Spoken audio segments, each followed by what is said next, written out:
Halo pemirsa Shalom Dok, gimana kabarnya? Semoga dalam keadaan sehat ya, puji Tuhan. Kembali di Shalom Dok, kali ini kita akan bicara mengenai banyak tips kesehatan dan tentunya kita selaraskan dengan firman Tuhan. Kali ini saya bersama dengan Dr. Mirari Prasada Judio, seorang dokter spesialis anak, PhD. Nah, kita akan ngobrol mengenai apa tuh? Kalau orang bicara mengenai mungkin terlambat bicara atau gangguan makan dan lain-lain, tapi sebenarnya ada hal yang harus kita perhatikan ketika seorang anak tumbuh kembangnya tidak sesuai seperti yang kita harapkan atau pada orang normal lainnya. Nah, pas kali ini beliau adalah seorang dokter spesial anak yang juga ahlinya tumbuh kembang anak. Dokter Mira, gimana kabarnya? Baik, dokter. Terima kasih sudah berkunjung sini. Nih sebelum kita bahas ke topiknya, sebenarnya mungkin banyak yang nggak tahu bahwa anak itu sebenarnya kalau kita rawat, kita besarkan, itu nggak tumbuh dengan sendirinya sih ya. Betul, dokter. Karena kan ada tertulis bahwa sebenarnya anak itu bagaikan anak panah di tangan para pahlawan, orang Betul. tuanya maksudnya. Jadi Betul. kita masih berusaha untuk bisa menjaga, merawat, mendidik, mengarahkan, sampai nanti waktunya mungkin perlu dilepaskan dari busurnya. Betul sekali. Gimana betul tuh sekali. mengenai merawat atau memperhatikan tumbuh kembang anak? Betul sekali. Jadi untuk membesarkan anak kita harus paham, seperti kita tadi dokter bilang analoginya seperti anak busur panah gitu. Sebelum berperang kita harus mengerti dong senjata yang kita punya ini. Atau dengan anak-anak ini ibaratnya kita harus tahu apa yang harus kita amati. Kalau kita tiba-tiba dipercayakan, wah Tuhan untuk membesarkan anak. Jadi ada namanya tumbuh dan kembang. Tumbuh itu kalau saya umpamakan itu seperti hardware kalau HP. Ya, atau piranti kalau komputer, hardware. Apa yang kita bisa lihat dari fisik anak. Jadi berat badan, panjang badan, lingkar kepala. Secara fisik itu yang kita lihat adalah hardware-nya, kita bilang pertumbuhan. Sedangkan perkembangan itu seperti software-nya. Kemampuan anak bicara, kemampuan dia motorik halus, memegang sendok, dia bisa memegang benda, nanti bisa menulis, itu termasuk seperti milestone yang kita harus amati adalah software-nya. Jadi motorik kasar, motorik halus, bicara, personal social.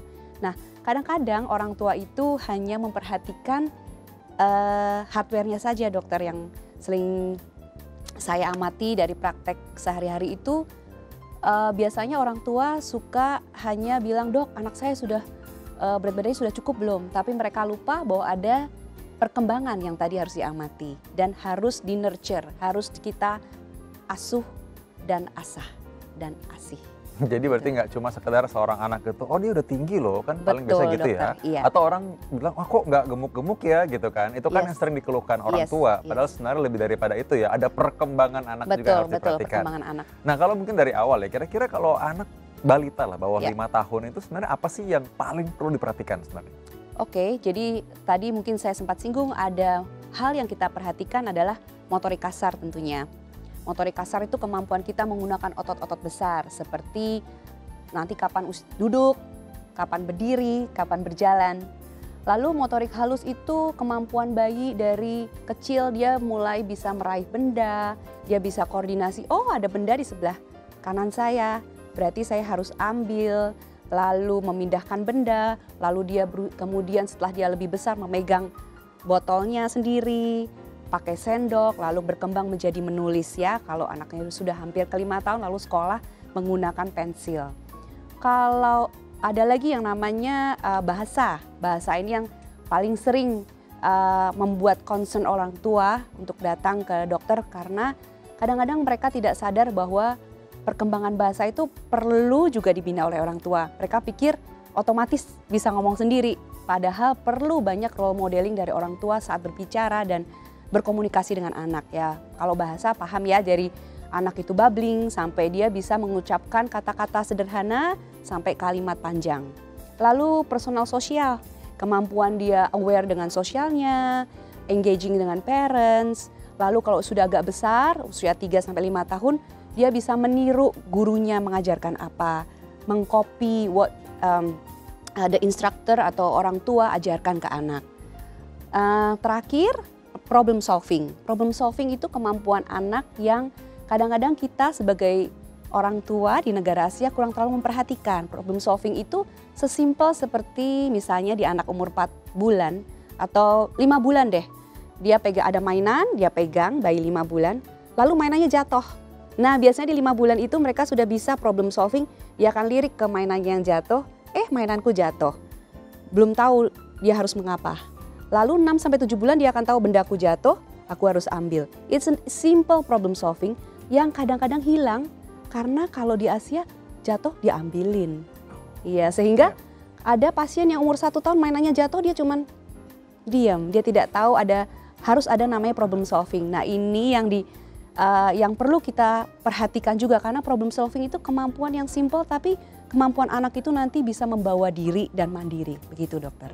Oh, jadi sebenarnya apa yang kita lakukan di sebelah anak kita, bersama kita menuntun anak itu sebenarnya juga sangat mengaruhi ya. Tadi kan bahasa, iya, terus problem solving, mungkin kita tadi tanpa sadar kita ternyata tidak membuat dia trigger untuk mau menyelesaikan masalah dia sendiri ya. Iya. Nah sebenarnya ada nggak sih hal yang unik atau sesuatu yang mungkin menurut dokter ini tuh penting banget nih sebenarnya selain tadi itu ya, yang harusnya orang tuh sadar bahwa ini tuh sebenarnya hendaya atau ini sebenarnya kendala nih, harusnya segera mungkin ditindaklanjuti atau direspon lah gitu. Iya, jadi kadang-kadang mama-mama now, mama-mama zaman sekarang atau orang tua zaman sekarang, kadang-kadang karena terlalu sibuk, karena sekarang dengan banyak sosial media, sayangnya kadang-kadang kalau mereka melihat oh anak saya mungkin kok tidak sama ya dengan sepupunya atau tetangga.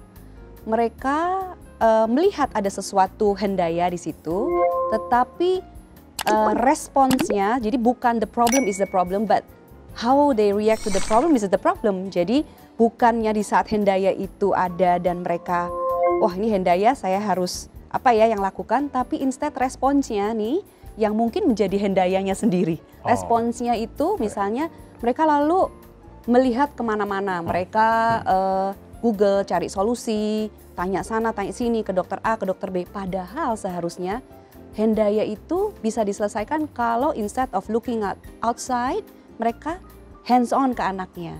Mereka tidak sibuk cari-cari jawaban, tapi hendaya itu kita lihat, oh anak saya kok ternyata belum ngomong, oh ternyata mungkin banyak gadget. Jadi instead of cari jawaban kemana-mana, yang as simple as gadgetnya kita keluarkan dulu begitu. Jadi yang banyak saya lihat seperti itu dokter. Nah misalkan contoh tadi ya, soal ngomong soal gadget nih, contoh nih orang mungkin nggak sadar kalau itu adalah suatu hal yang sebenarnya kita harus manage ya. Contoh screen time ya, orang pegang gadget dan anak dibiasakan selalu makan sambil pegang gadget misalnya. Betul gitu. Sekali, dokter. Atau dibiasakan selalu disuapkan, mungkin usia awal ya mungkin iya, tapi kan kalau berterus-terus melanjutkan kita harus mikir juga ya. Lalu berikutnya anak mungkin menolak untuk tidur cepat karena dia nonton juga. Betul. Nah itu hal semacam itu, ini kan berpengaruh pada tumbuh kembangnya ya. Betul. Dan ini kadang-kadang dianggap biasa soalnya. Betul, betul sekali dokter. Jadi nomor 1 sebelum kita become a good parent, kita sendiri harus menjadi role model yang baik.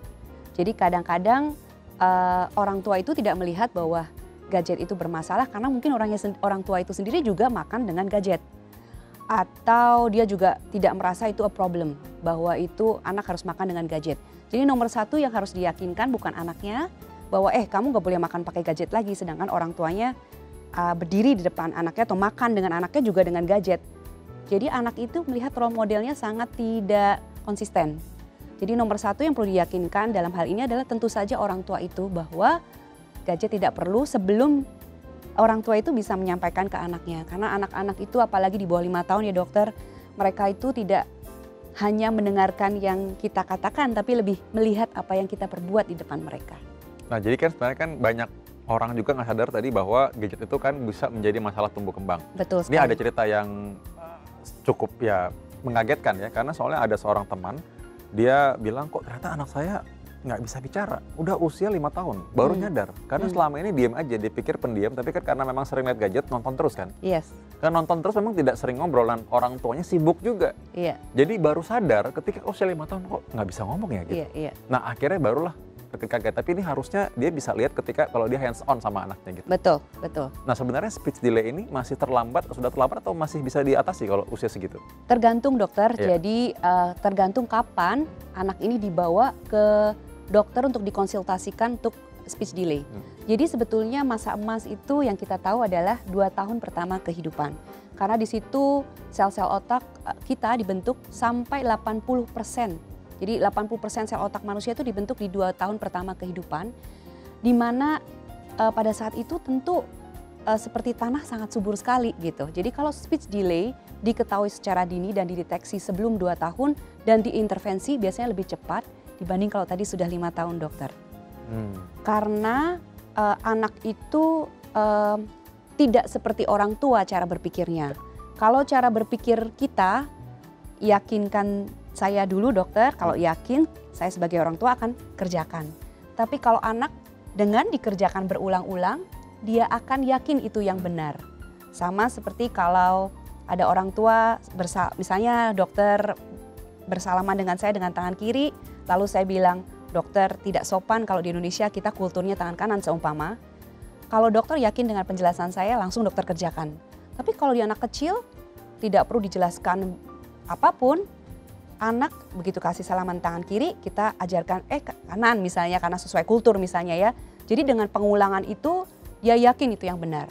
Jadi sama dengan bahasa, kalau dia yakin bicara itu cuman atau babbling dan itu sudah sampai 5 tahun, agak lebih susah dokter untuk mengajarkan dibanding pada saat anak itu masih di tahap awal tadi. Because it's always easier to train, lebih mudah untuk training daripada retraining.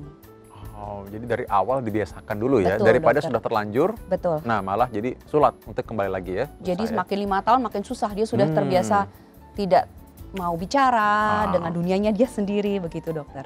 Nah ini kan kasus ini cukup ramai sekarang karena ada YouTuber yang membuka ceritanya ya mengenai anaknya demikian. Tapi sebenarnya kan ini mungkin hal yang jamak terjadi juga ya sebenarnya. Betul. Nah orang-orang yang speech delay ini apakah ada faktor lain ataukah mungkin ada kelainan yang lain yang mesti diwaspadai juga?